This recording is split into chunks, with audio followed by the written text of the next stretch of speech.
आज हमारा टॉपिक है जुडिशरी एंड इट्स फंक्शनिंग। ये हमारा डे 4 है। हमने इससे पहले 3 दिन में 6 ऐसे जो है पहले कवर कर दिए हैं और साथ में हाई कोर्ट क्लर्क कम प्रूफ रीडर का जो एग्ज़ाम हुआ था 20 जुलाई को, उसका भी जो मॉडल आंसर थे मैंने प्रोवाइड करवा दिए हैं। तो उसमें भी जो ऐसे थे वो भी कर दिए हैं, मतलब कि 6 ऐसे उसमें भी थे तो वो भी हो गए हैं। आज का हमारा टॉपिक है जुडिशरी एंड इट्स फंक्शनिंग। तो ये एक जो एग्ज़ाम है उसके पॉइंट ऑफ व्यू से ये बहुत इम्पोर्टेंट टॉपिक हो जाता है।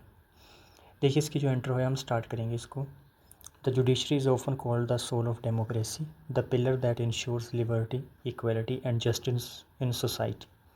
It is not merely a mechanism for dispute resolution but a guardian of the constitution and protector of citizens' rights. In India, the judiciary stands as the final resource for the common man. When every other institution fails, holding immense responsibility to uphold the rule of law, its independence, impartiality, and efficiency are crucial to sustain the democratic fabric of the nation. उसके बाद आपको बताएं कि भारत में जो judicial system है वो integrated है। जो सुप्रीम कोर्ट है वो सबसे ऊपर है, उसके बाद हाई कोर्ट आते हैं, उसके बाद सबऑर्डिनेट कोर्ट्स आते हैं, जैसे डिस्ट्रिक्ट लेवल पे जो भी कोर्ट्स होते हैं वो। उसके बाद इसमें बोला गया है कि the constitution has provided strong safeguards to preserve the independence of judiciary. ये सही बात है, आपको पता है। जजेस are appointed through a collegium system to minimise political interference and their security of tenure ensures they can function without fear or favour. The primary function of judiciary is to interpret and apply laws but it goes beyond this to act as a watchdog of constitutional morality. इस तरह से हम इसको लिखेंगे और आगे इसमें देख सकते हैं. Over the years the judiciary in India has played a transformative role through landmark judgments that have shaped society. The introduction of PIL, जिसको बोलते हैं public interest litigation, in late 20th century opened court rooms to the marginalised, enabled justice to reach those without the means or to boys to approach the courts. Judgments like Keshwanand Bharti that established the basic structure doctrine, Vishakha guidelines for protection against sexual harassment at workplaces, and Navtej Singh Johar decriminalizing homosexuality showcase the judiciary's commitment to progressive values. हाल ही में बोलते तो supreme court has continued this legacy with impactful verdicts. इसके बाद इसने आगे reference दिया हुआ है कि 2024 में स्ट्रक डाउन कर दिया है इलेक्टोरल बॉन्ड स्कीम्स को. तो ये बहुत इंपॉर्टेंट है आपके लिए. इसके बाद द बिल्किस बानो केस जो था वो भी आपको याद होगा. तो इस तरह से आप ना इसको लिख सकते हैं. ये आपको काफ़ी अच्छे मार्क्स दिला देगा जब इस तरह की आप जजमेंट्स को भी ऐड करेंगे, क्योंकि ये बहुत इंप्रेसिव होता है. जब कोर्ट के किसी भी एग्ज़ाम में जब आप इस तरह के कंटेंट लिखते हैं तो वो कहीं ना कहीं जो एग्ज़ामिनर दरअसल मैं आपको बता दूं, ये जजेस करते हैं आपके पेपर चेक. जो कोर्ट्स के जो भी होते हैं ना, वो जो रिक्रूटमेंट सेल बनता है उसमें जजेस होते हैं. तो इस तरह की चीज़ें उनको काफ़ी इम्प्रेस कर सकती है. तो आपने इनको बहुत मतलब याद करके रखना है और इनको उस टाइम जब कोई भी जुडिशरी पे किसी तरह का इससे आता है तो आपने इनको उसमें ज़रूर ऐड करना है. सॉरी. इसके बाद आप देख सकते हैं आगे इसमें, yet despite it's strengths the judiciary in India faces significant challenges. ये आपको पता है, ये हाल ही में यशवंत खन्ना का केस था, वो भी आपने देखा होगा. The most glaring among these is the backlog of cases which now runs into over 5 crore pending matters across courts. तो देखिए इस तरह से कि कब जो कंटेंट है ना, इस तरह का जो भी इसमें चीज़ें ऐड हुई है वो मुझे लगता है कि आपको हाईलाइट करके रख लेनी चाहिए ये चीज़ें, या किसी कॉपी पे लिख के रख लेनी चाहिए, क्योंकि ये ऐसे पॉइंट्स हैं जो आपको जब भी इस तरह का ऐसे आता है तो आपको उसमें ऐड करने चाहिए. तो इस तरह से है. तो बहुत सारी चीज़ें इसमें और भी ऐड हो सकती है. मुझे लगता है मेरे पास जो मेरे पर्सनल नोट्स हैं उसमें भी काफ़ी चीज़ें हैं जुडिशरी के बारे में, तो मैं उनको भी शेयर कर दूंगा, तो ये बहुत अच्छा हो जाएगा आपके लिए. फिर इसके बाद आप इसमें देख लीजिए कि अलग अलग इनिशिएटिव क्या लिए गए हैं. देखिए सब कुछ चीज़ें इसमें एड्रेस है इंट्रो से बॉडी और बॉडी से कंक्लूजन तक की जो चीज़ें हैं. बॉडी में आपको सब कुछ चीज़ें देखने को मिल जाए, प्रॉब्लम्स भी और उसके सोल्यूशन भी. क्या स्कीम्स ली गई हैं, जैसे initiatives like digitisation of court records, virtual hearing है, e courts project, promise greater accessibility and efficiency. The idea of an all India judicial service is gaining traction to ensure merit-based recruitment and fill judicial vacancies faster. Fast track courts establish किए गए हैं। इसके बाद आप देख सकते हैं behind every judgment lies a human story and innocent prisoner waiting decades for freedom, a survivor of violence seeking dignity, a poor farmer battling for land rights, and for these individuals, the judiciary is not an abstract institution but a beacon of hope. Its credibility and effectiveness directly shape people's faith in democracy. तो इस तरह से आप इसको लिख सकते हैं और बाद में आप इसको किस तरह सेंड करेंगे ये देखिए आप। The judiciary's role in preserving justice and equality cannot be overstated. It must remain vigilant, compassionate, and free from external pressure to continue as the protector of the constitutional values. As India marches into an era of rapid change and complex changes, a strong and responsive judiciary is not a luxury but a necessity. Justice must not only be done but must be seen to be done, for it is through justice that the soul of nation finds its voice. तो इस तरह से आप इसको add कर सकते हैं। आप चाहे तो इसमें आर्टिकल भी ऐड कर सकते हैं, कॉन्स्टिट्यूशनल रेफरेंस भी, बहुत कुछ इसमें ऐड हो सकता है। पर देखिए आपको एक वर्ड लिमिट है भी है। अब एक कल मुझे कमेंट आया था कि आप अपनी वर्ड लिमिट बढ़ाइए। देखिए मैं आपको बता रहा हूँ कि ये वर्ड लिमिट जो है वो 500 वर्ड से ऊपर है।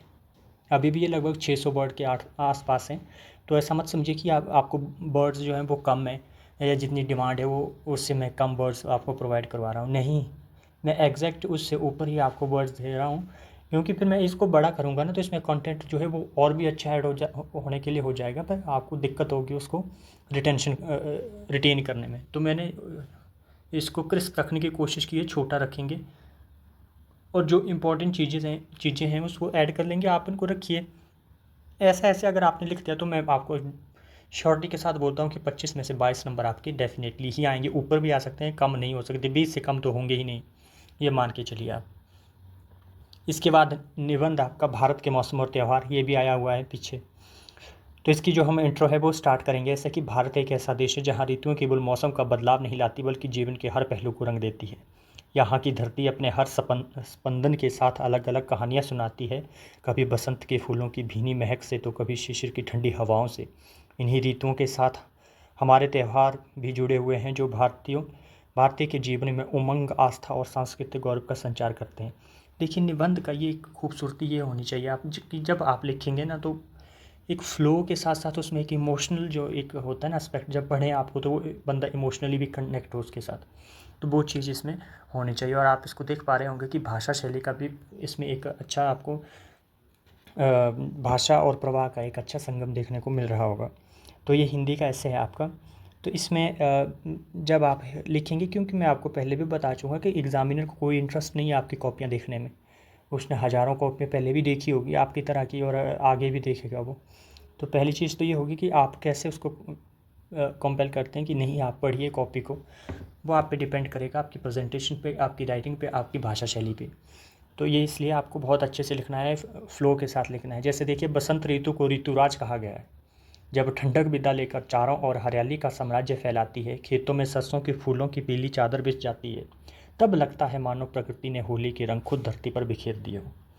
बसंत पंचमी पर विद्या की देवी सरस्वती की पूजा होती है और देश के गांव शहर रंग बिरंगे उत्सवों में डूब जाते हैं। वर्ष 2024 में जब प्रदूषण के कारण दिल्ली और अन्य महानगरों में होली पर जल संरक्षण की अपील की गई, तब भी ग्रामीण भारत के कुओं और तालाबों के पास लोग परंपरागत गुलाल से ही त्यौहार मनाते देखे गए। ये हमें याद दिलाता है कि त्यौहारों का सार प्रकृति के साथ सामंजस्य में है। तब देखिए इसमें आपको देखना है कि रेफरेंस भी आ रहा है, 2024 का लेटेस्ट एग्जाम्पल भी आ रहा है, क्या था क्या नहीं था। तो ये एक इस तरह से आपने इसको लिखने की कोशिश करनी है।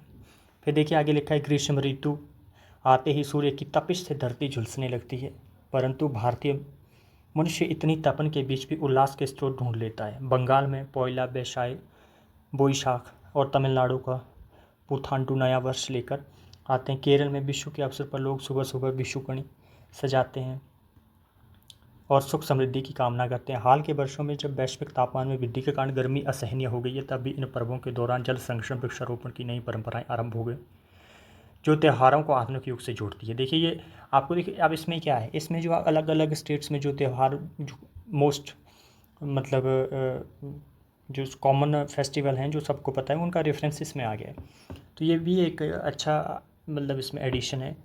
अब देखिए, वर्षा ऋतु भारत के लिए जीवनदायिनी है। मानसून की पहली बूंद जैसे ही धरती पर गिरती है, किसानों के चेहरों पर मुस्कान बिखर जाती है।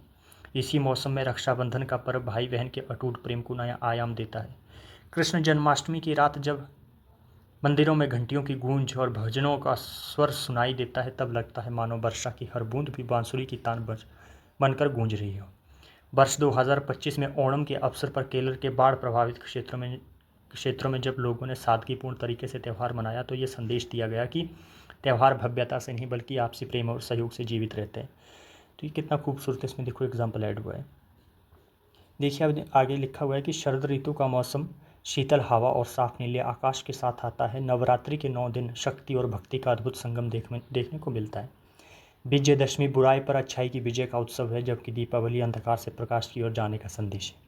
लेकिन हाल ही के वर्षों में पटाखों के कारण बढ़ते प्रदूषण ने इस त्यौहार की सादगी को चुनौती दे दी है।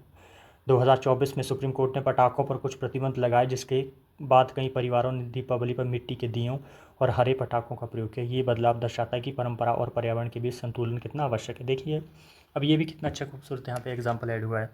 अब इसमें आपको मैं इसलिए पढ़ रहा हूँ कि देखिए, भाषा शैली और शब्दों का जो चयन है वो आपको कैसे करना है और कितने खूबसूरती के साथ उसको फिर आपको प्रेजेंट करना है, ये आप पे डिपेंड करेगा। और ये चीज़ आएगी आपकी प्रैक्टिस से। फिर आप देखिए, इसमें लिखा है, सर्दियों के आगमन के साथ हेमंत और शिशिर ऋतुएं जीवन को और गुनगुना बना देती है। लोहड़ी, मकर संक्रांति और पोंगल जैसे पर्व फसल के काटने और नई उम्मीदों के साथ जुड़े हुए हैं। पंजाब में चारों ओर गाए जाने वाले गीत या दक्षिण भारत में पकाए जाने वाले मीठे पोंगल का स्वाद इनमें केवल अन्न का उत्सव नहीं बल्कि कड़ी मेहनत और प्रकृति के प्रति कृतज्ञता का भाव भी झलकता है। तो ये देखिए, इस तरह से आप लिखेंगे तो ये अब बाद में जैसे आप एंड करेंगे तो ये कोटेशन जो लिखी हुई है, मैं भारत हूँ, मेरी आत्मा उत्सवों से बनी है, इसको आप कैसे लिखेंगे, जैसे दोहे लिखे जाते हैं वो आप उस हिसाब से इसको ऐड कर सकते हैं। जैसे कोटेशन को बिल्कुल सेंटर में लिखना है, इसको मैं इसको भूल गया, इसको सेंटर में करना, तो आपने बिल्कुल सेंटर में एंड करना है, थोड़े से 2-4 लाइनें छोड़ करके।